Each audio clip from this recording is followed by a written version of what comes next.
క్రీస్తునందు ప్రియమైన వార్లారా, మర్నాత ప్రియులారా, పరిశుద్ధులు దేవదాసాయి గారు శ్రమలను గురించి, శ్రమలలోని భాగ్యమును గురించి ఈ రీతిగా రాశారు.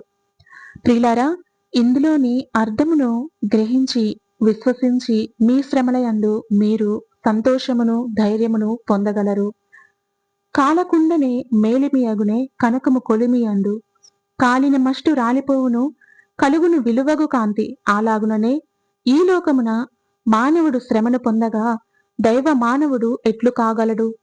శ్రమలుపకారం, శ్రమలే హారం, శ్రమలాత్మకు శృంగారం. శ్రమల వల్లనే సకల స్వనీతి సమసి పోవునుగాన శ్రమల యందే సంతోషించుము. మహిని ఏసే మహాశ్రమ పొంది మహిమకు వెళ్ళెనుగాదే. మహిమ కోరని మనుషుడెవ్వడు మర్యాదగా నెవడిచ్చు. శ్రమలు లేక స్వర్గము లేదు. శ్రమల మార్గమే విమల మార్గము. శ్రమ భక్తుని కాశ్రమము. శ్రమలే సంపూర్ణంబగు దైవ మానవునిగా జేయుగదా. శాంతి కలుగు కాంతి వెలుగు. పేద క్రైస్తవుడా సేద తీర్చుకో, నీదే గదా యాముక్తి. బాధలు పొందిన ఖేదము పొందకు, వాదములాడకు మరల.